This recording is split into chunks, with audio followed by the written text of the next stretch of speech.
Madame la Ministre, Mesdames, Messieurs, chers amis, je crois que l'année 2007 va rester une grande année pour l'Europe de la culture. Et elle va, je l'espère, mettre en œuvre ce que je crois ici, nous croyons tous, qui est le fait que la culture est au cœur même, à l'essence même du projet européen, être unie dans la diversité et être fort en étant basé sur la diversité. Alors le premier semestre aura vu l'adoption, comme vient de le dire Madame la Ministre, d'un document politique d'une grande importance qui donne pour la première fois une vision globale des relations entre culture et Union européenne. C'est à la fois un manifeste sur le rôle de la culture en Europe et c'est en même temps des propositions concrètes sur la manière de mettre en œuvre ce rôle. Le deuxième semestre marque le démarrage aujourd'hui d'un vaste processus de consultation et de concrétisation. Et je crois que notre rencontre d'aujourd'hui et de demain, qui sera suivie, comme il vient d'être dit, par une réunion des ministres, est une étape fondamentale. Et je crois que la Commission montre bien l'importance qu'elle y attache avec la présence demain du président de la Commission européenne, José Manuel Barroso.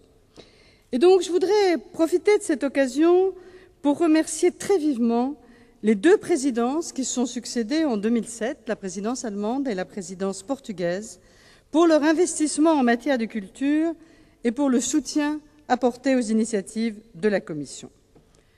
Alors, il est vrai que depuis quelques années, la culture se retrouve de plus en plus au centre des débats européens.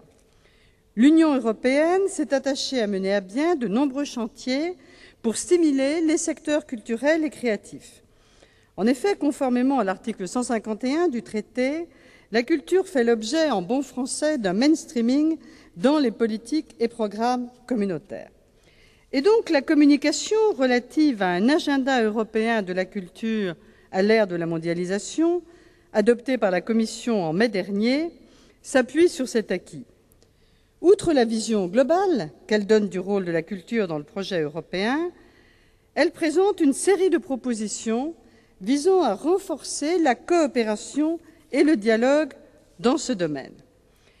Et je suis bien consciente, dans ce contexte, que les parties prenantes du secteur culturel, qui sont avec nous aujourd'hui, attendent de nous que nous fassions davantage au niveau européen et que nous produisions des résultats concrets.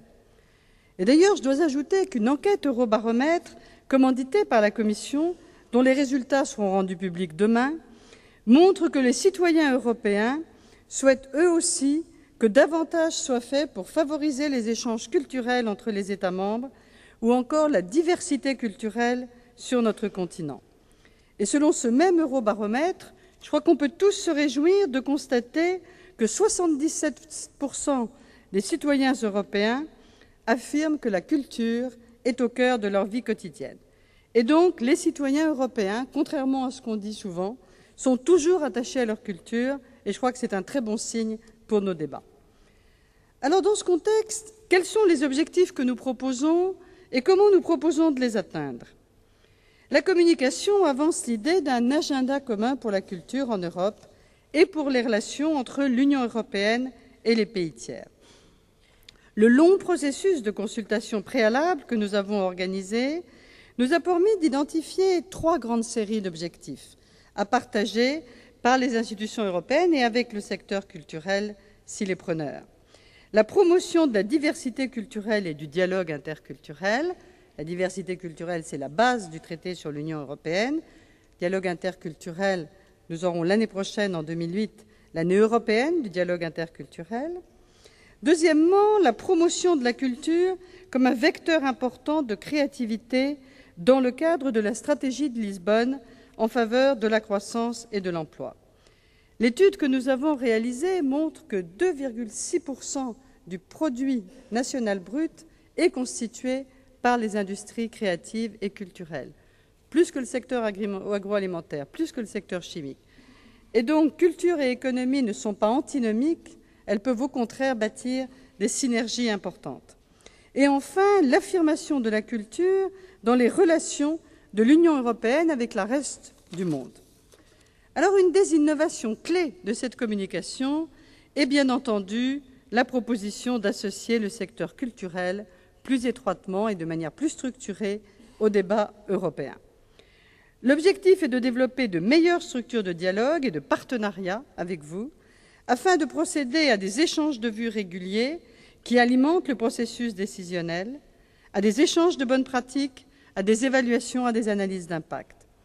Et je voudrais aussi souligner la nécessité d'encourager l'expression d'opinions représentatives par des artistes et des intellectuels au niveau européen, car je crois que c'est un pas très important pour conduire à l'émergence d'un espace public vraiment européen.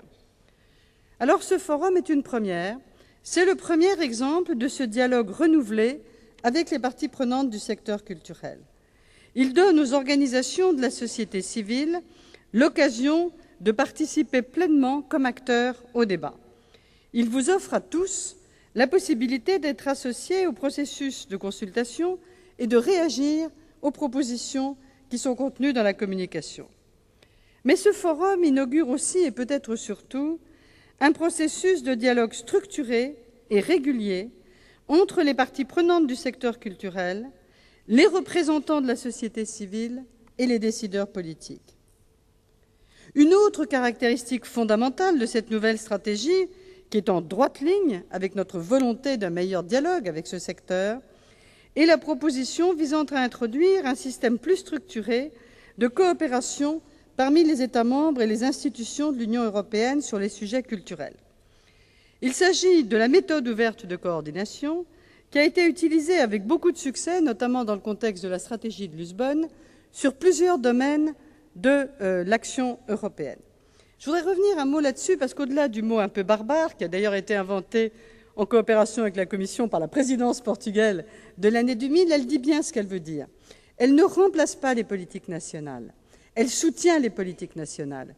Et elle est particulièrement importante dans les domaines qui restent de la compétence primordiale des politiques nationales. C'est une méthode souple de coopération qui permet de dynamiser un secteur, de dynamiser les échanges et de dynamiser l'expression publique de ce secteur. Et dans des domaines comme par exemple ceux que je connais le mieux, puisque j'en ai également la responsabilité, comme l'éducation, la jeunesse, ça a permis de faire beaucoup avancer les choses sans pour autant que les politiques nationales ne restent nationales et que dans certains cas, elles le restent au niveau régional. Mais ça inclut un dynamisme qui est extrêmement important.